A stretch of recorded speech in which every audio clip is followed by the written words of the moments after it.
Kiongozi wa wengi katika bunge la kitaifa Kimani Ichung'wah alilazimika kukatiza hotuba yake leo katika eneo la Olkalau katika kaunti ya Nyandarua baada ya kazi waliojumuika kwenye ziara ya Rais William Ruto kumzomea. Wandani wengine wa Rais Ruto akiwemo mwakilishi wa kike wa kaunti hiyo Faith Gitau pia walikuwa na wakati mgumu kuwahutubia wananchi. Mwanahabari wetu wa siasa Emmanuel To anatuanzishia taarifa zetu.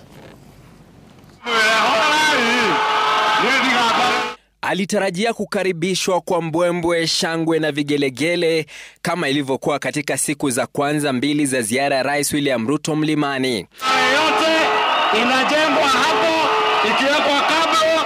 Hata hivyo hali ilikuwa tofauti kwa kiongozi wa wengi bunge la kitaifa Kimani Ichung'wah Alhamisi katika kaunti ya Nyandarua, ziara ya Rais Ruto ilipotua kaunti hiyo na kaunti ya Murang'a.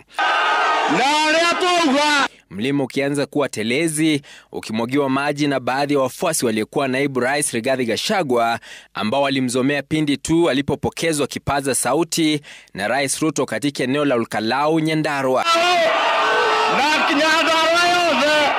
Ichung'wah alianza hotuba yake fupi kwa Kiswahili akikamilisha kwa lugha ya eneo hilo, akilazimika kukatiza katikati baada ya hamaki kupanda. Na alipopata hadhira tulivu katika eneo la Kangema, kaunti ya Murang'a, alikuwa na haya kusema: wale wa kelele tuwaachie kelele, wale wa ndevu tutawanyoa ndevu. Si yeye peke yake, mwakilishi kike wa Nyandarua Faith Gitau akibanana na baadhi ya wapiga kelele, naye pia akipatwa na kigugumizi. Asante sana, Mungu akubariki.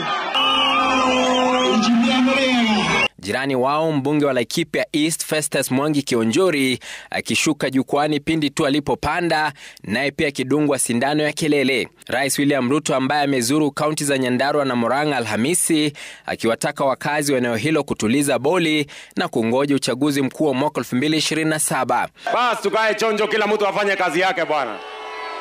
Kama wewe ni MCA, fanya kazi yako.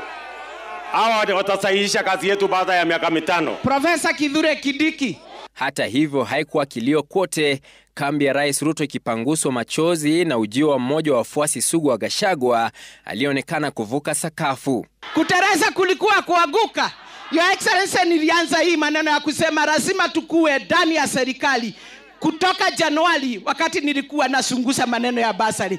Rafiki yetu ambaye alikuwa amepotea kidogo amepatikana, anaitwa Mheshimiwa Mere. Mnataka wa Maua wafanye kazi na William Ruto? Wapi? Haya sasa tufanye namna hiyo. Asante sana. Basi huyu wa Maua mimi nitafanya kazi na yeye. Ziara hiyo inaendelea Ijumaa. Emmanuel To, runinga ya Citizen.